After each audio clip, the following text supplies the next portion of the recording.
오는 29일은 이태원 참사가 발생한 지 1년이 되는 날입니다. 참사 발생 1주기를 앞두고 그리스도인들이 추모와 연대 찬양 예배를 드렸습니다. 기독교 대한감리회가 제35회 총회 입법의회에서 본부 구조 개편과 신대원 통합을 위한 구체적 방안을 확정했습니다. 또 성폭력 예방 교육 강화와 함께 여교역자들이 임신과 출산으로 차별받지 않도록 하는 법안이 통과돼 눈길을 끌었습니다. 자녀의 조울증 발병 사실을 공개하고 온 가족이 유튜브 채널을 통해 정신 건강에 관한 정보 공유와 상담 활동을 펼치고 있는 고직한 선교사 가족을 만나봤습니다. 우리 사회 높은 자살률의 이면에는 정신 건강 문제가 자리하고 있지만 교회는 교인들의 정신 건강 문제에 관심이 부족하다는 지적입니다. 여러분 안녕하십니까? CBS 뉴스입니다. 오는 29일은 이태원 참사가 발생한 지 꼭 1년이 되는 날입니다. 그러나 진상규명이 여전히 이루어지지 않아 유가족들의 마음을 아프게 하고 있는데요.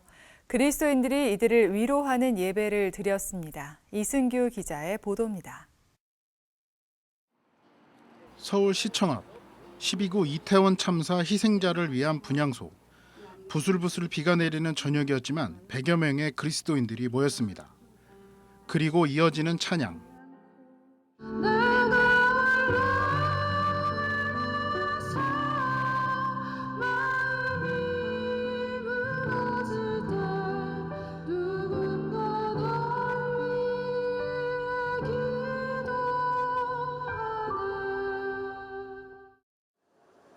지난해 10월 29일 서울 이태원에서는 무려 159명이 목숨을 잃었습니다. 하지만 1년이 지난 현재까지 여전히 진상규명은 이루어지지 않고 있습니다. 오는 29일 1주기 추모식을 앞두고 있지만 정치 집회라는 이유로 대통령은 불참을 예고한 상태입니다. 진상규명을 원하는 유가족들은 정부의 이런 태도에 지쳐가고 있습니다.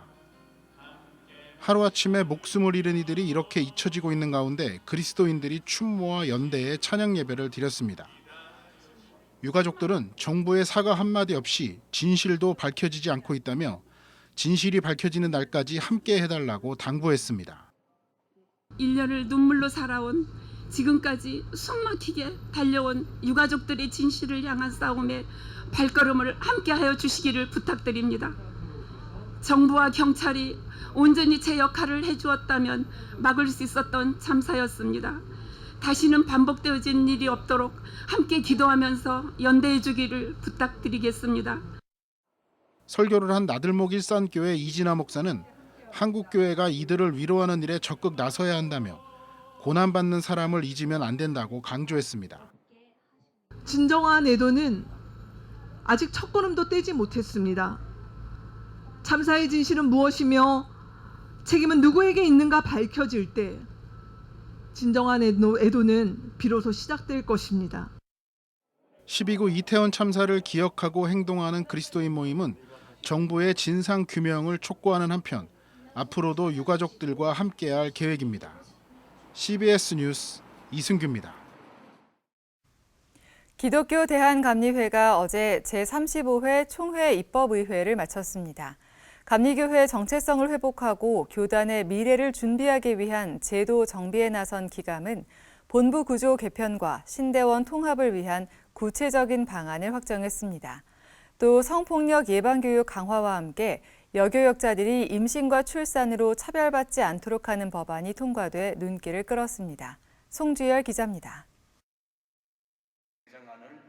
기독교 대한감리회가 구조개혁에 속도를 내기로 했습니다. 기감은 입법의회에서 생산성 있는 본부 행정을 위해 임직원을 2028년까지 55명으로 축소하는 안을 통과시켰습니다. 또 감신대와 협성대, 목원대 등 3개 신학대학원을 통합한 웨슬리 신학대학원을 2025년 3월부터 운영하기로 했습니다. 학령 인구 감소에 따른 신학생 수급 문제를 해결하고 학연에 따른 정치적 폐해도 상당수 완화될 것으로 보입니다. 감독회장과 감독선거 과열을 막기 위한 선거법도 개정했습니다. 기존 출마자들이 180일 전에 후보 등록을 하던 것을 70일 전에 후보 등록하도록 했고 선거운동은 선거일 60일 전부터 가능하도록 했습니다. 여성 교역자들이 임신과 출산으로 차별받지 않도록 제도화한 점도 눈길을 끌었습니다. 기감은 진급 중인 여성 교역자의 경우 월 1회 생리휴가와 출산 전후 3개월의 유급 출산 휴가를 보장한다는 조항과 임신, 출산 중인 여성 교역자가 진급 과정에 불이익을 받지 않도록 한다는 조항을 신설했습니다. 시대에 다소 뒤떨어진 조치지만 대의원들의 압도적인 찬성으로 통과됐습니다. 기감은 또 재판법의 범과에 간음, 성폭력 외에도 성추행을 추가했고 상하 관계를 이용한 부적절한 성관계가 드러났을 경우도 치리하기로 했습니다. 장로와 목회자를 대상으로 성경에 근거한 양성평등과 성폭력 예방 교육을 실시하기로 한 것도 주목을 끌었습니다. 그러나 200명의 대의원들이 동의해 현장 발의된 성폭력 재판위원회 설치안과 성폭력 사건 당사자 복권 금지 규정은 장정개정위원회의 심의를 통과하지 못했습니다. 또 정부에서 시행한 나이 계산법에 따라 정년 1년을 연장하자는 현장 발의안도 통과되지 않았습니다. 총회 입법의회 현장 발의안으로 올린 성폭력 전담 재판위원회도 사실은 장개위원회에서 논의했다가 폐기된 것인데 이게 또 올라왔습니다. 그런데 여기에도 재판위원회를 신설하는데 여러 가지 문제가 있어서 이것도 다음에 더 자세히 연구해서 하도록 상정하지 않도록 결의했습니다. 이 밖에 북한 이탈 주민과 조선족, 고려인 등 다문화 교역자는 공유교회를 개척할 수 있다는 조항과 교인의 헌금 의무를 11조로 명시한 점도 관심을 끌었습니다. CBS 뉴스 송절입니다. 우리 사회의 높은 자살률의 이면에는 정신건강 문제가 자리하고 있습니다. 정부 발표에 따르면 자살의 가장 큰 원인이 정신질환이라고 하는데요. 교회 안에서도 정신건강 문제로 힘들어하는 그리스도인들이 많습니다. 이들을 대하는 교회의 현실을 들여다봅니다. 천수연 기자입니다. 조울증과 같은 정신건강에 대한 정보를 나누는 유튜브 채널 조은의 마음약국. 청년 사역자로 잘 알려진 고직한 선교사가 자녀의 조울증 발병 사실을 공개하면서 온 가족이 유튜브를 통해 정신건강에 관한 정보를 알리고 있습니다. 상담도 해줍니다. 지난 5년 사이 조은의 마음약국에 들어온 상담 건수는 2,200건이 넘었습니다. 요즘은 발병 시기가 점점 내려가고 정말 초등학교 때부터 병원에 다니는 그런 아이들도 많이 생기고 그러는 것 같아서 참 이거는 교육이 굉장히 필요하겠다. 상담을 의뢰하는 이들의 절반 이상은 기독교인들입니다. 대부분 교회에 자신의 정신건강 상태를 이야기했다가 상처를 받는 경우가 많다는 게 상담자들의 말입니다. 신명기를 가지고 설교를 하면서 리더가 이런 정신질환 병은 이제 그 어떤 죄의 결과다 하는 식으로 이렇게 아주 노골적으로 얘기를 해서 상처를 받아서 그 엄마가 담임 목사님한테 가서 따지고 뭐 이랬다고. 정신질환에 대한 사회적 낙인이 교회에서도 그대로 나타나고 있다는 겁니다.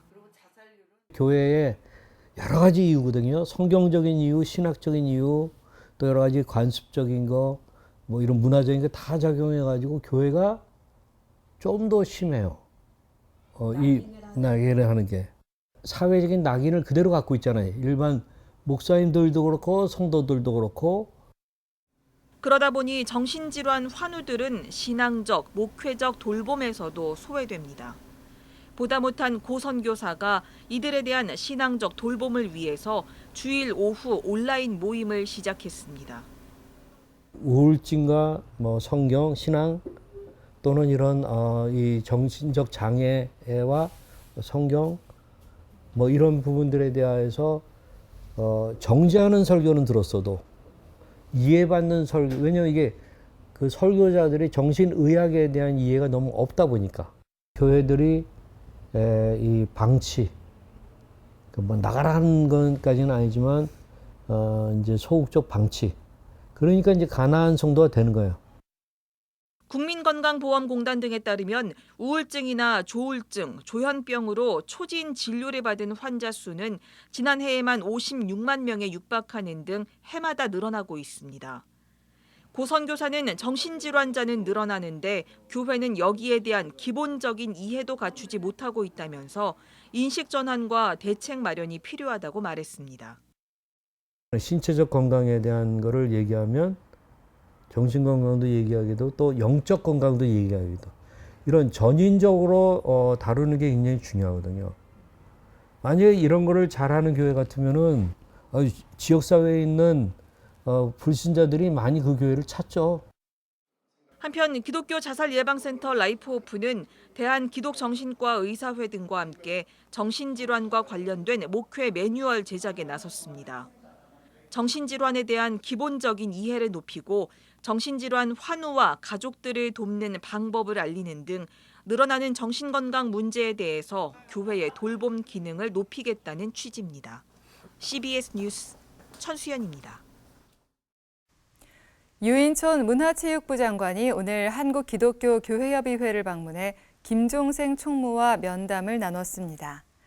유인촌 장관은 비공개 면담에서 사회적 양극화와 갈등에 관한 문체부의 고민을 전했고 교회협의회 김종생 총무는 사회 통합을 위한 종교의 역할을 강조한 것으로 전해졌습니다.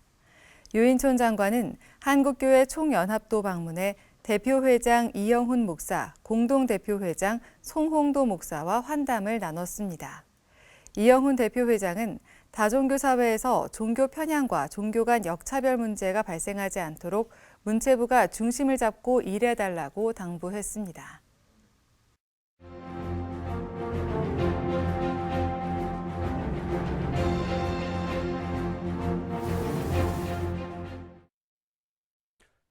지난 7월에 영국을 방문했습니다. 영국에서 독일행 비행기를 타려고 출국 심사를 받고 있었습니다.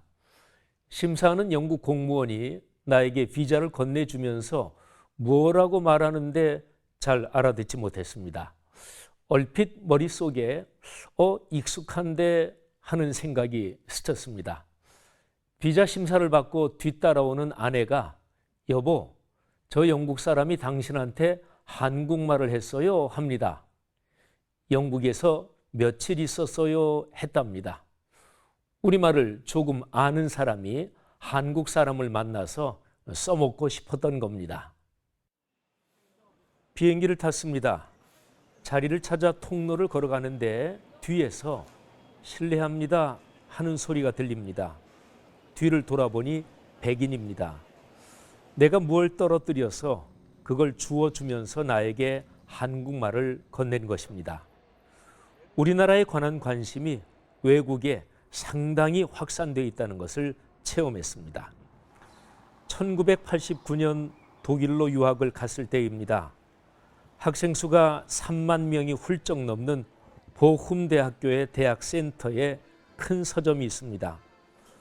우리나라에 관한 무슨 책이 있나 보려고 찾았는데 없었습니다. 일본에 관련된 문고판 책에 한국이 일본의 식민지였다는 언급이 조금 있을 뿐이었습니다. 우리나라에서 올림픽이 열린 이듬해인데 올림픽을 즈음해서 외국어로 우리나라를 좀 소개하지 하는 아쉬움이 컸습니다. 한류, 영어로는 코리안 웨이브이고 한글 한류를 영어 발음 그대로 알파벳으로 표기하여 한류라고 하기도 합니다. 한류의 사전적인 뜻은 우리나라의 대중문화가 외국에서 유행하는 현상입니다. 좁게는 게임, 음악, 영화, 드라마에서 시작하여 화장품, 음식, 패션 등 광범위한 문화 현상을 가리킵니다. 한류라는 용어는 1990년대 후반 중국에서 한국 아이돌 댄스 그룹의 인기가 높아지고 한국 드라마가 중화권 청소년들에게 급속하게 확산되면서 생겨난 신조어로 봅니다. 한류라는 개념을 본격적으로 정신 문화와 삶의 가치관에까지 넓혀야 합니다. 대중문화뿐 아니라 학문, 전통예술, 역사 등으로 확대되도록 정부와 민간 단체들에서 중장기적으로 전략을 세우고 추진해야 합니다. 현재 세계적으로 호평을 받고 있는 우리 대중문화가 값진 정신사상과 가치관의 뿌리에서 나온다는 것을 알려야 합니다. 우리나라의 영향력이 백범 김구 선생이 염원한 것처럼 상생과 평화와 섬김이라는 고귀한 가치에서 넓어져야 합니다. 한류를 기독교적으로 해석하면 일반 계시의 영역입니다. 교회는 세상 한가운데 존재합니다. 예수 그리스도의 십자가 사건을 통해서 드러난 특별 계시와 인류 일반의 삶과 지구 환경에서 드러나는 일반 계시로서 복음을 전합니다. 이 두 가지 영역에서 교회는 건강한 지도력을 가져야 합니다. 한류를 맑은 시내처럼 흐르게 합시다. 물이 넉넉한 큰 강물이 되게 합시다. 사람을 보듬고 사랑하며 지구 환경까지 끌어안고 더불어 사는 평화의 가치가 우리를 통해 21세기의 세상에 흐르게 합시다. 정부와 민간 단체와 국민 모두, 특히 교회가 더 신경을 쓰면 됩니다. 지금 세계는 전쟁 중입니다. CBS 논평이었습니다.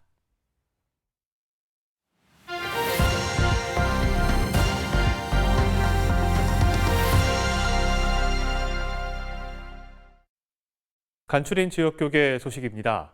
2023 세계박람회 부산 유치를 기원하는 기도대성회가 포도원교회에서 열렸습니다.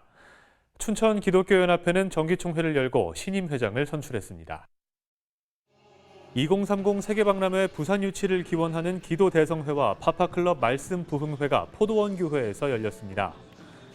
말씀부흥회엔 만나교회 김병삼 목사가 강사로 나서 말씀을 전했습니다. 예수를 믿는 사람들이 여기에 모여 있기 때문에 예수를 믿는 사람들, 예수를 믿는 남자들이 어떻게 살아가야 되는가, 오늘 그것을 함께 나누어 봤으면 좋겠다는 생각이 듭니다. 이번 대성회엔 찬양팀과 성악가 등이 세계박람회 부산 유치를 응원하는 무대도 선보였습니다.